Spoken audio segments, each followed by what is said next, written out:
Today, I want to walk around this lake right here. And I want to talk about why I ordered the A7IV. I think it's kind of important to kind of briefly review where I am as far as what cameras I have. Right now, for any of my serious work, I have two different Sony cameras that I use. I have the A7R4 if I want to do any serious photo work, and I have the A7SV if I want to do any serious video work. But to be honest, both of those cameras are way overkill for what I do. I've been trying to get down to a one camera solution for a long time now. For me, the most important thing, or one of the most important things as far as the video camera is having a flip screen, just for the kind of work I do. And the most important thing on the photo side is having enough megapixels to use the crop in mode. And that's how I kind of wind up with those two different cameras. The A7 III is a really good photograph camera, but as soon as you start wanting to use that crop mode is when it kind of falls apart. So if you find yourself shooting more video than you do photos, the photos you do shoot, you never use the crop mode, I highly recommend the A7S III. And the A7R4, I mean, it's just complete overkill. 62 megapixels.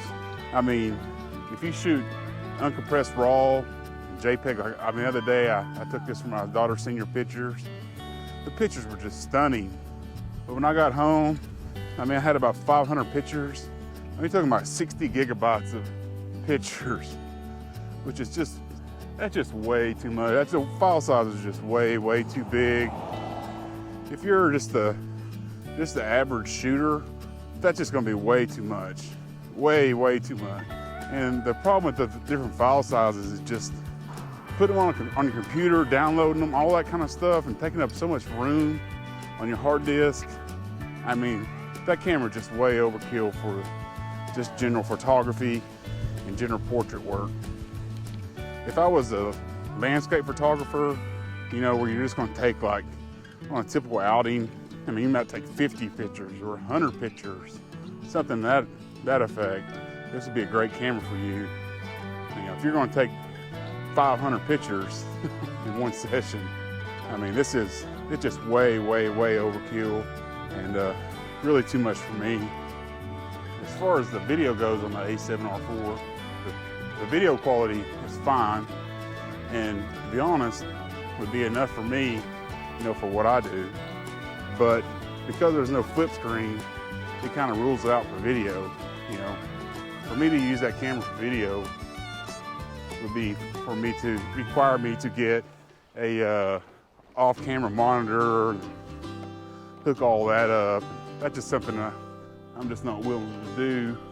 Just seems like an extra expense for no reason. It's like the other day, I wanted to shoot a video with my 16mm Sigma lens, and generally the A7R4's autofocus is just great. So I set it down there, had it framed kind of what I had it framed right, but when I sat down there, the autofocus just wigged out and focused on the background. Filmed a whole talking head video, nothing was in focus. And that's really what I use a flip screen for, really. The main things is just to check the framing, make sure I'm in focus, and the most important thing for a flip screen is make sure the audio is where it needs to be. So not having a flip screen is a major drawback as far as video goes, and the main reason it keeps me from using the A7R4 for video, my main video camera. So when the A7R4 was announced, that really piqued my interest, because it covers about 90% or 95% of the specs that I really want and desire in a camera, all in one camera. And that really piqued my interest, because I really want to get away from the two camera solutions.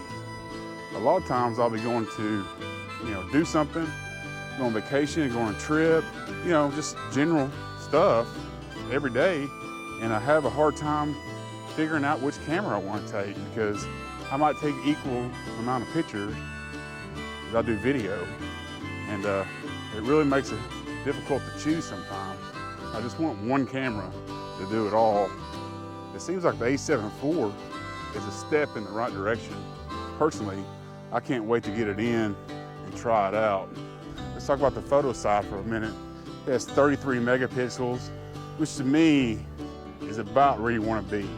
I just think that's a nice megapixel count for a camera. Then if you want to go down to Super 35 mode, it puts you about 15, which is still plenty good enough.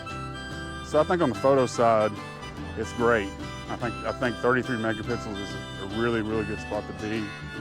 As far as the video goes on the A7IV, you can shoot 10-bit 422 in every frame rate, which is a huge plus. I mean, if you ask me, the 10-bit pretty much mandatory in today's age.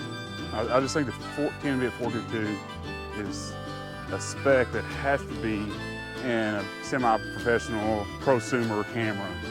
Because they offered that in every frame rate, I had no hesitation about the video aspects of the camera.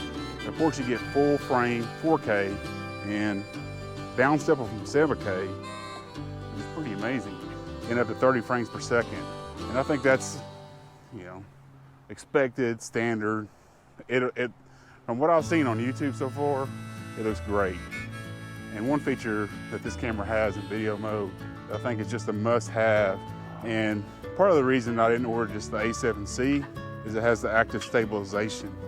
Because the in-body image stabilization for Sony cameras just isn't very good all on its own. You add the active stabilization, it gets a lot better. It just makes it where you can use the camera handheld and not have to worry about stabilization as much. On the A7S III, I pretty much just have active stabilization turned on the whole time, never turn it off. So I'm glad that it has active stabilization in there. So the main complaint about the A7IV is that in 4K 60, you have to shoot crop mode.